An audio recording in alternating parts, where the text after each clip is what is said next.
विद्यार्थियों नमस्कार। कक्षा 12 की हिंदी साहित्य की पुस्तक अंतरा में हमारा पद्य भाग चल रहा है और पद्य भाग में आज एक कवि परिचय के रूप में हम लेकर प्रस्तुत हुए हैं रघुवीर सहाय को।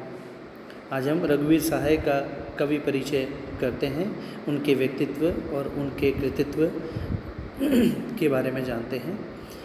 रघुवीर सहाय का जो जन्म है वो 1929 में हुआ था और उनकी मृत्यु 1990 में हुई थी। ये लखनऊ में पैदा हुए थे 1929 में और इनकी जो शिक्षा है वह भी लखनऊ में हुई थी। फिर वहीं से ही उन्होंने 1951 में अंग्रेज़ी साहित्य में इन्होंने एमए किया।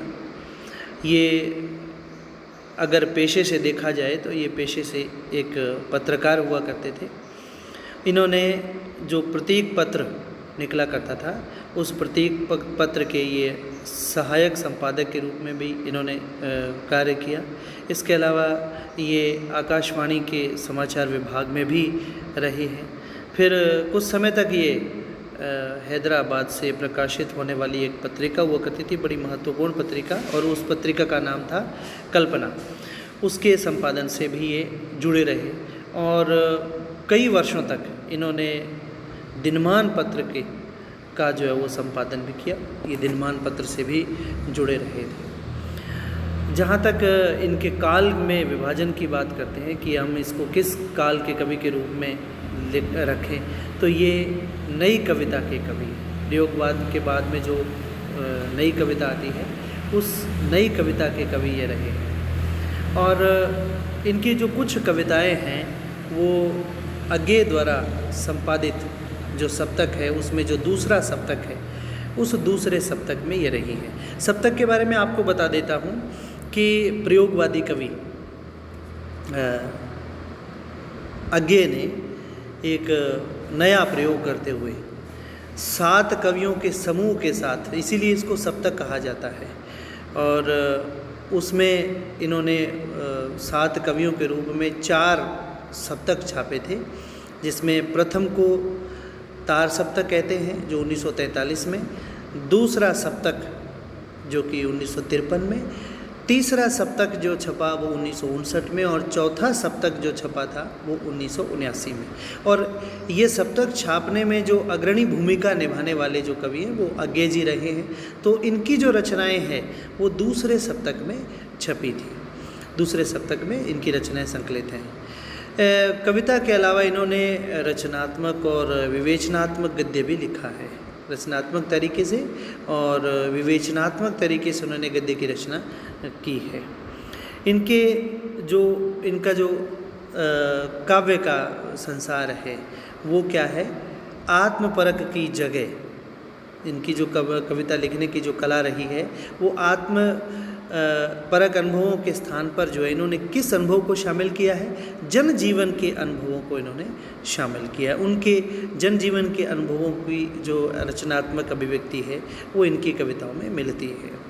तो इन्होंने क्या है व्यापक रूप से यानी विस्तार से, विस्तृत रूप से जो है वो सामाजिक जो संदर्भ हैं उनका निरीक्षण इन्होंने अपनी कविता में किया है।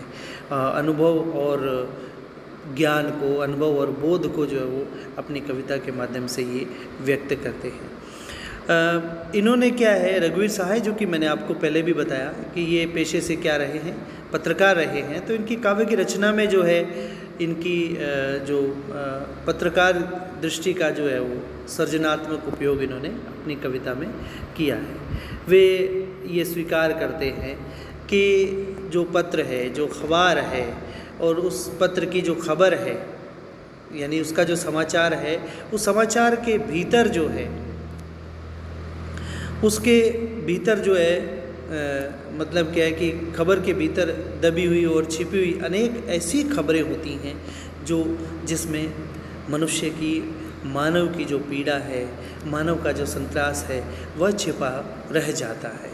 और उसी ही पीड़ा को व्यक्त करना, उसी ही पीड़ा को अभिव्यक्त करना किसका दायित्व रहता है, कविता का दायित्व रहता है कि वो समाज के संदर्भों को लेकर के आए, समाज के व्यक्ति की पीड़ा को जो है वो सामने मुखर करे और बताए कि व्यक्ति कहाँ कहाँ और किस किस रूप में जो है वो पीड़ित है, और इसका दायित्व कौन निभाता है? इसका दायित्व कविता निभाती है।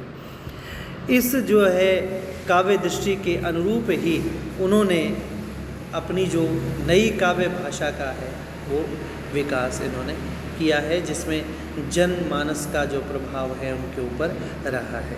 वे अनावश्यक शब्दों का प्रयोग नहीं करते हैं, अनावश्यक शब्दों से बच कर के रहते हैं। जितनी कविता में आवश्यकता होती है उतने ही शब्दों का वो प्रयोग करते हैं, और भय से आक्रांत, भय से भयभीत होकर के अनुभव के अंदर जो है आवेग रहित अभिव्यक्ति जो है उनकी कविता के अंदर रहती है, यानी इतना अधिक आवेग उनकी कविता में नहीं रहता है। वे चूँकि नई कविता जो है मुक्त छंद है, लेकिन रघुवीर सहाय जो है वो मुक्त छंद में भी लिखते हैं और छंदोबद्ध कविता भी उन्होंने लिखी है। और जीवनानुभवों की अभिव्यक्ति के लिए वे क्या है, कविता की संरचना में, कविता का जब वो की सर्जना करते हैं, कविता का जब वो निर्माण करते हैं, उसमें कथा या वृतांत का वो बहुत उपयोग करते हैं। मेरी बात समझ पा रहे होंगे आप कि उनकी कविता की जो संरचना है उसमें कथा है या वृतांत का उपयोग उन्होंने अपनी अभिव्यक्ति, जीवनानुभव की अभिव्यक्ति के अंदर जो अपनी कविता में उन्होंने अपनी कविता की संरचना में उन्होंने डाला है। अब बात कर लेते हैं उनकी कृतियों की बात कर लेते हैं। उनकी कृतियों में सीढ़ियों पर धूप में, आत्महत्या के विरुद्ध, हंसो हंसो जल्दी हंसो और लोग भूल गए हैं।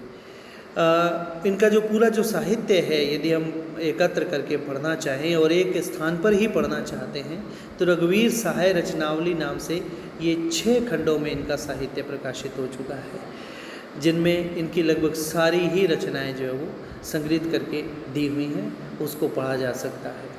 इनको पुरस्कार भी प्राप्त हुआ है, साहित्य अकादमी पुरस्कार, और वो साहित्य अकादमी पुरस्कार इनकी जो महत्वपूर्ण रचना है यानी लोग भूल गए हैं, इस रचना पर इनको साहित्य अकादमी पुरस्कार प्राप्त हुआ था।